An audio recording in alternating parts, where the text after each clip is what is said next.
Free Comic Book Day is an annual event in which comic shops all over give away, well, free comics, those provided by the companies, of course. Their purpose is to advertise various series in the hopes of gaining new readers. The content varies between comics, whether they be original stories specifically made for this event, or reprints of a past story. I say all of this because today, we're taking a look at Sonic's first Free Comic Book Day issue, made in 2007. At this point in the comic's history, Ian Flynn has been on the book for over a year, and thanks to him and artist Tracy Yardley, the book has been getting a second wind. Naturally, this would have been the perfect opportunity to attract new readers to the book, and what better way to do it than with an original story made for Free Comic Book Day.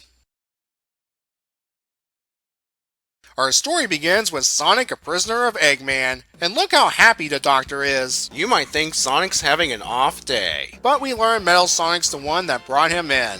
Off panel, of course. Eggman, inspired by Sonic's insult, decides to use him as his new pawn. Back in Knothole, Sally begins laying out a rescue plan. Notice the back and forth between her and Tails here. I wonder if this is a jab at all the times the two-tailed fox was left out of a mission due to his age. Anyway, the rescue mission's moot when Sonic returns, now under the control of Eggman.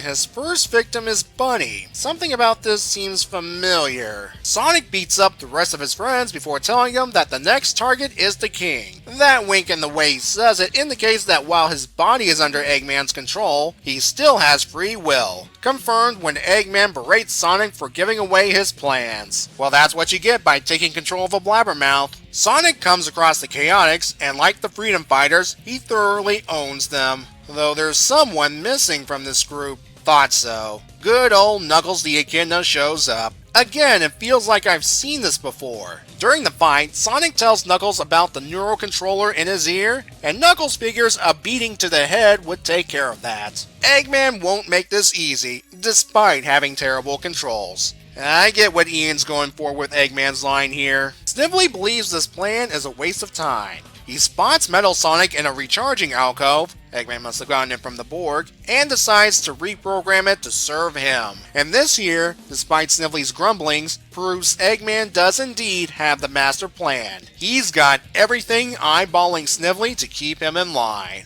Eggman has set Sonic to auto brawl so he and Metal Sonic can personally join the fight. He also orders Snively to get rid of all of his treacherous plans. The Sonic and Knuckles fight continues inside Castle Acorn. Sonic only wants Knuckles to stop him so Tails or Rotor can remove the device. But Knuckles wants to punch the solution out of him. Yeah, you can tell Knuckles is getting some kind of pleasure out of this. Things seem to be at a stalemate until Tails shows up to kick Sonic in the head. This leaves an opening for Knuckles to deliver the final blow. That did the trick as Sonic removes bits of transmitter from the ear. At least it's not water. Eggman and Metal Sonic arrive. Eggman figures since they're all tired due to beating each other up, he'll easily capture them to be body controlled. However, the trio decide to show both Metal Sonic and Eggman the real power of teamwork.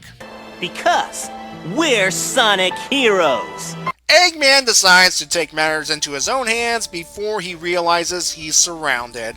As he retreats, he swears vengeance for this humiliation. Everything is all wrapped up nice and neat, and Sonic doesn't have to go on trial this time. The issue ends with Eggman declaring playtime is over as he orders Snively to prepare the Egg Fleet while he prepares what's underneath this sheet.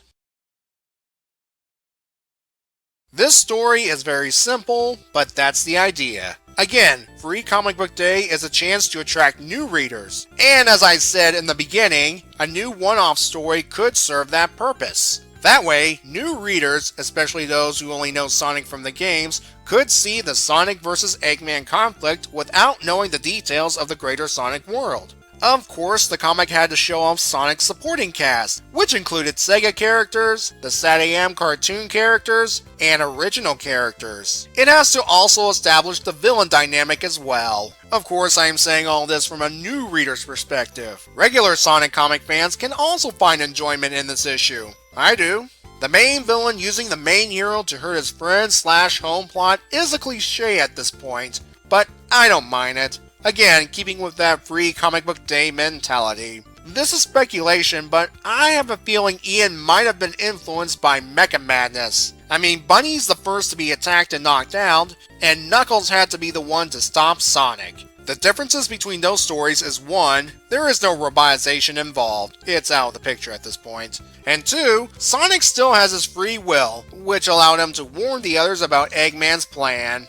You know, in retrospect, Sniffly's got a point when he called this plan stupid. But hey, at least it's a chance to poke fun on controlling Sonic in the games. You know what? I'm giving this an 8. For pretty much all the reasons I just said. On a related note, this is also a good way for new readers to experience writer Ian Flynn and artist Tracy Yardley for the first time. While it does not influence the main book in any significant way, it does foreshadow the then upcoming milestone of issue 175. Continuity-wise, this has to come before issue 174, because, spoilers, Espio is captured at the end of that issue, and he's present and accounted for here. Well, it's about time I sign off, but before I go, I'd like to wish everyone a good day, and be safe.